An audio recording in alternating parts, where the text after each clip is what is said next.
যদি কয় আঞ্চলিক পঞ্চায়ত 3খন খেলা 3খনতে খেলে তথাপি একলগ হ'ব লাগে যাতে 2026 চনত আমি সাম্প্ৰদায়িক বিজেপি আৰু সাম্প্ৰদায়িক AIDFক পৰাভূত কৰিব পাৰোঁ।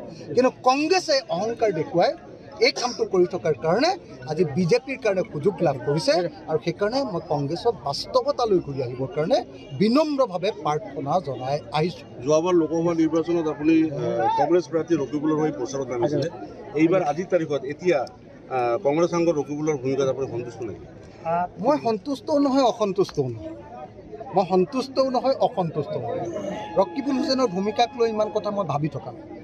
মই ইয়ালৈ আহিছিলোঁ AIDFৰ প্ৰধান বদৰুদ্দিন আজমল ডাঙৰীয়াক হৰুৱাবলৈ, যাতে বদৰুদ্দিন আজমল ডাঙৰীয়াক দেখুৱাই হিমন্ত বিশ্ব শৰ্মাই পলিটিক্স কৰি থাকিব নোৱাৰে। সেই উদ্দেশ্যত আমি সফল হ'ম। মই 44খন মিটিং কৰিছোঁ, বদৰুদ্দিন আজমলক হৰুৱালোঁ আৰু বদৰুদ্দিন আজমলক হৰুৱাৰ কাৰণে অসমত সাম্প্ৰদায়িক ৰাজনীতিটো কিছু পৰিমাণে হ'লেও চুপ কমিছে। AIDF মোটামুটি বিদায় ল'বৰ কাৰণে ৰৈ আছে। 2026ত AIDF একেবাৰে 0 হৈ যাব। UMF যেনেকৈ 0 হৈ গ'ল, AIDF 0 হৈ যাব।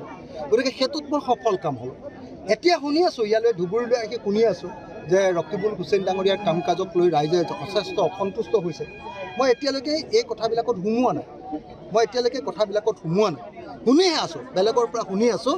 মই আশা কৰিম যে ৰকিবুল হুছেইন ডাঙৰীয়াই ৰাইজৰ কথাবিলাক শুনিব, ৰাইজৰ মতামত ল'ব। ৰাইজৰ কথা শুনি অকল কংগ্ৰেছৰ মানুহকেইটাৰে পৰিৱৰ্তিত নহৈ কংগ্ৰেছৰ নিজৰ পাৰ্টীৰ মানুহকেইটাৰে এনেকৈ হেঁচা মাৰি ধৰি নাথাকি জনতাৰ কথা শুনি ইমান ভোটত জয়ী হোৱা ৰকিবুল হুছেইন, ভাৰতৰ ভিতৰত ৰেকৰ্ড সংখ্যক ভোটত জয়ী হোৱা ৰকিবুল হুছেইনে যাতে সমষ্টিটোৰ মানুহৰ আস্থা অৰ্জন কৰিব পাৰে, তাৰ কাৰণে মই সচেষ্ট হ'বৰ কাৰণে কংগ্ৰেছৰ লগত যদি মিত্ৰতা নহয়, ৰাইজৰ দলে অকলে এইবাৰ পঞ্চায়ত নিৰ্বাচন খেলিব নেকি? হয়, ডেফিনেটলি পঞ্চায়ত নিৰ্বাচন আমি খেলিমেই। পঞ্চায়ত নিৰ্বাচন খেলিম, কিন্তু একদম কম আসন।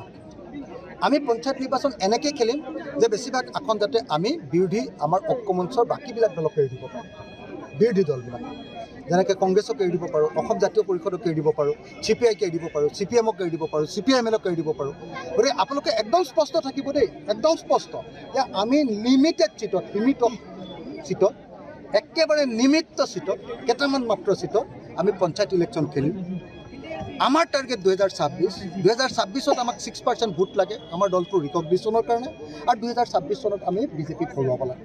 গতিকে এই দুটা টাৰ্গেট, যে বিজেপিক হৰুৱাবলৈ আৰু সাম্প্ৰদায়িক ৰাজনীতি নাইকিয়া কৰিবলৈ আৰু 6% ভোট আমাৰ কাৰণে আনিবৰ কাৰণে আমি 2026ত ঐক্যবদ্ধভাৱে নিৰ্বাচন খেলি বিজেপিক হৰুৱাই আমি বিজেপিক ব্ৰহ্মপুত্ৰ দিম। দেখা গৈছে যে যিহেতু সমাগত বাপতি আহোন বিহু সমাগত, ইয়াৰ আগতে দেখা গৈছে চৰকাৰখনে ৰামটাঙো উঠাইছে ৰাজ্যত। পেট্ৰল ডিজেলৰ মূল্য বৃদ্ধি, চিলিণ্ডাৰৰ মূল্য বৃদ্ধি, মেডিচিনৰ উদ্যোগ। এইটো বৰ আচৰিত ধৰণৰ কথা যে আমাৰ বিহুৰ আগে আগে তেওঁলোকে 50 টকা গেছ চিলিণ্ডাৰ দাম কৰে। পিঠা কেনেকৈ ভাজে, চিৰা কেনেকৈ খুন্দিব, আমাৰ সান্দহ খুন্দিবৰ কাৰণে আৰু হুৰুম বুলি কয়, আমাৰ উজনি অসমত হুৰুম বুলি কয়, হুৰুম ভাজিবৰ কাৰণে বহুত গেছ লাগে, জুই। আমাৰ পিঠাই নহ'ব এইবাৰ, যি মতে গেছ চিলিণ্ডাৰৰ দাম বঢ়াইছে। এইটো গেছ চিলিণ্ডাৰৰ বৃদ্ধি অসমৰ প্ৰত্যেকজন মানুহৰ ওপৰত এটা ডাঙৰ অৰ্থনৈতিক আক্ৰমণ। আৰু পেট্ৰল ডিজেলৰ দাম যে 2 টকাকৈ বঢ়াইছে, 2 টকা ডিজেলৰ দাম বঢ়োৱা মানে পিঁয়াজৰ দাম 1 টকা বঢ়োৱা, আলুৰ দাম 2 টকা বঢ়োৱা। কাৰণ সকলোৱে জানে যে এই ডিজেলৰ ওপৰত ভিত্তি কৰিয়ে আমাৰ ৰেল চলে, ডিজেলৰ ওপৰত ভিত্তি কৰিয়ে আমাৰ ট্ৰাক চলে, ডিজেলৰ ওপৰত ভিত্তি কৰিয়ে আমাৰ জাহাজ চলে। পৰিবহণ ব্যৱস্থাটো বহু পৰিমাণে ডিজেল আৰু পেট্ৰলৰ ওপৰত নিৰ্ভৰ। গতিকে পেট্ৰল ডিজেলৰ দাম বৃদ্ধি কৰিলে মানে সকলো বস্তুৰ দাম বৃদ্ধি হোৱা। আৰু তৃতীয় কথা, ঔষধৰ মূল্য বৃদ্ধি মানে মানুহক মাৰিবলৈ ইনচিষ্ট কৰা। আজি ঔষধৰ দাম যিধৰণে বৃদ্ধি হৈছে, এইটো দুৰ্ভাগ্যজনক। এই চৰকাৰে মেহেংগা হটাংগে বুলি কৈছিলে, মূল্য বৃদ্ধি ৰোধ কৰিম বুলি কৈছিলে। মূল্য বৃদ্ধি ৰোধ কৰাটো বাদ দিয়ক, মূল্য বৃদ্ধি ৰোধ কৰাৰ পৰিৱৰ্তে মূল্য যিমান আছিলে তাতে ৰাখিবও পৰা নাই, মূল্য সাংঘাতিক ধৰণে ৰকেটৰ নিচিনাকৈ আকাশলৈ লৈ গৈছে।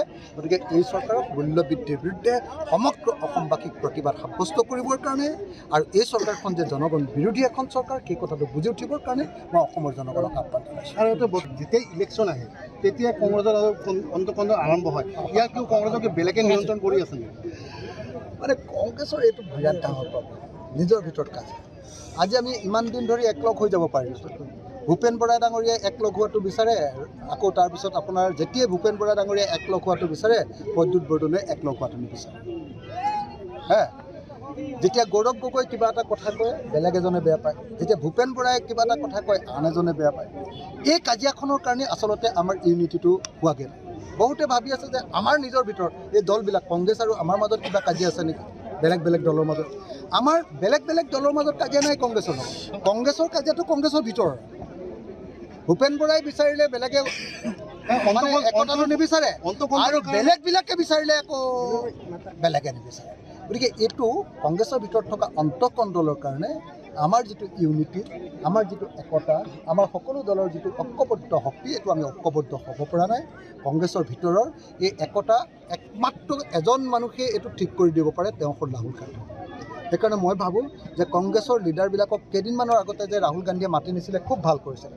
আকৌ এবাৰ মাতি নি চবকে একেলগতে বহুৱাই একদম এইবাৰ চুক্তি কৰাই লৈ যিজনেই গণ্ডগোল কৰিব তেওঁকে কংগ্ৰেছৰ পৰা খেদিম বুলি ক'লে কংগ্ৰেছ দলটো আগুৱাই যাব পাৰিব। নহ'লে সদায় এনেকৈ একাংশই বিজেপিৰ এজেণ্ট ৰূপে কাম কৰি এই ইউনিটিটো সদায় ভাঙি থাকে। শেষত এটা প্ৰশ্ন, যিহেতু ৱাকফ আইন ইতিমধ্যে বলবৎ হৈছে আৰু লগে লগে সংখ্যালঘু ৰাইজ কিন্তু ডাঙৰ খাই উঠিছে, আন্দোলন কৰিছে, ৰাইজৰ দলৰ স্থিতি কি? ৰাইজৰ দলৰ অতি স্পষ্ট স্থিতি হ'ল যে ৱাকফ আইন আগৰ নিচিনা হ'ব লাগে। এই যিটো সংশোধন কৰিছে এইটো জনগণ বিৰোধী সিদ্ধান্ত, এইটো সংবিধান বিৰোধী সিদ্ধান্ত। গতিকে ৱাকফ আইন সংশোধনীটো বাতিল কৰি পূৰ্বৰ অৱস্থালৈ ঘূৰাই নিব লাগে আৰু মুছলমানৰ সম্পত্তিৰ ওপৰত চকু নিদিবৰ কাৰণে মই ফেচিষ্ট বিজেপি চৰকাৰক, সংখ্যালঘুৰ সম্পত্তিৰ ওপৰত চকু নিদিবৰ কাৰণে মই সম্পত্তিৰ ওপৰত চকু নিদিবৰ কাৰণে মই ফেচিষ্ট বিজেপি চৰকাৰক সকীয়াই দিছোঁ। যিকোনো খবৰৰ বাবে যোগাযোগ কৰক 7099017330 লগতে 7099017110 নম্বৰত।